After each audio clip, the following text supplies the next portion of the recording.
Hey, what's up everybody? This is Chris, aka Bar911970. Thanks for watching my video.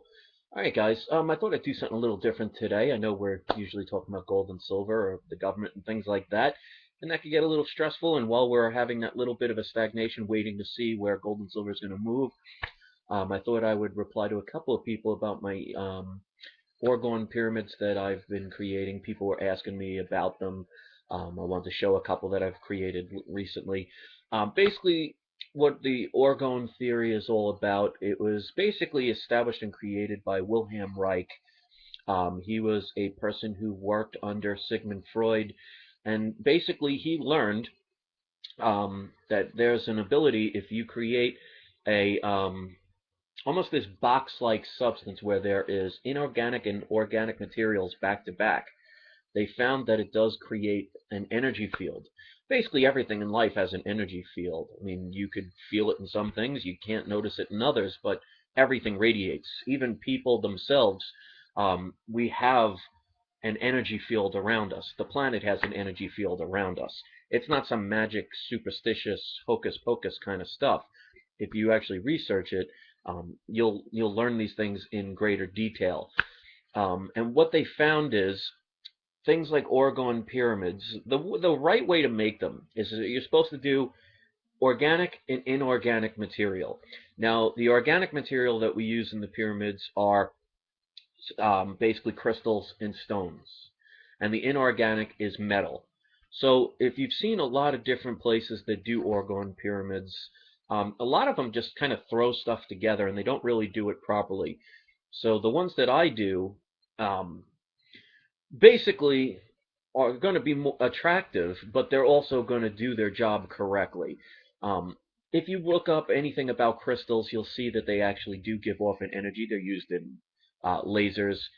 The original radios were first created, used crystals, so they do have an energy property to them. So again, it's not some magic or something crazy. This is a major thing that even in the Egyptian pyramids, a lot of the structures are made from solid pieces of quartz. Something interesting to look at.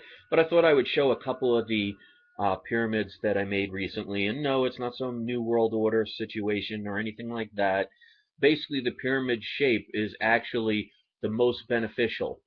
So this, I'll show you. It's going to be hard to see the light. This pyramid I made, it's a smaller one. It's got the quartz crystal on top, and then you have the metal, and these are blue lace agate stones, and on the bottom some gold rings, kind of make it look pretty, but it also is functional. Each different kind of stone and crystals have different properties to them.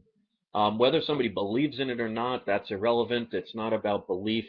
And even if it is, just because you believe in something or just because you don't believe in something doesn't mean that you're right. So these can be used even just as simple as designer pieces.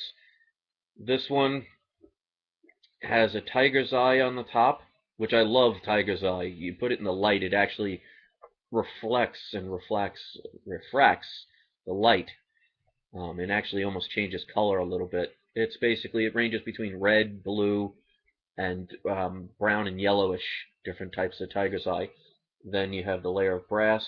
This is quartz, some bronze.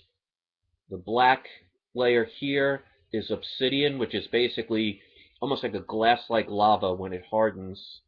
There's different kinds of types of obsidian. And then the design on the bottom. Alright, some of the bigger ones. This one's one of my favorites. Let me back up a little bit. This one, obviously, you could see has a much bigger quartz crystal. The green stones are malachite stones. I love those. And then you could see I have one of the metal spirals. I make the designs, and I do all these myself. It's a great hobby. That's what I do in the summertime. It's one of the things I've been doing recently. And one more that I'll show. This one has a lot of different layers. Let's see if I can put the light a little closer. Get a better view. Oop, yeah, let's shut it off. That won't help. Let's see. Mm, oh well, this is probably the best you're going to see it. But basically, it has the quartz crystal on the top. This is amethyst. Right here is I forget the name of this one. Azurite. Then down here is blue quartz, and this on the bottom is moonstone. So if anything, I mean, they're attractive things for me. It's a nice little hobby. It's great for people who actually are into the energy of stones and crystals.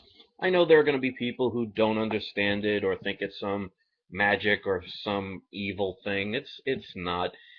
Stones and crystals are part of nature. It's part of Earth. So unfortunately, we're taught anything that's different is going to be considered strange or taboo. You know, just like the sun gazing, for example, which I just came back from, and it's just an amazing feeling. So anyway, some of you will like what I did in this video. Some people won't understand it. You know, I can't control that. I'm here to just show it for the very few people who might be interested, and it gave me something to talk about. So for me, I love doing it. It's a great hobby. It's very relaxing. They do take a while. Like, for example, this pyramid, it takes about 24 hours to completely cure, but these take a couple of hours to make, so they are not that simple to make. And like I said, there were a bunch of people on eBay that I've seen that they just basically throw them together and they just dump a bunch of material. And I think, like, if you're going to do something, you might as well do it right. So don't kind of just throw everything in. So I make them not only functional, but also at least as attractive as I think they could be. So let me know what you think. Um, that's basically it. I thank you guys for watching. And as far as the gold and silver is concerned, I just really have a feeling that around June 21st, somewhere in that area, maybe a couple of days before, a couple of days after, you might be seeing some big either dips or increases. I'm not sure which direction it will go at that point, but I really think somewhere around the 21st of June, you're going to start seeing an action. It's just a very significant time period. So if you know about like star charts and things like that, you would know the significance of that. I'm just starting to research that stuff myself. So thanks for watching, guys. I can't wait to hear your opinions and enjoy your night. Peace.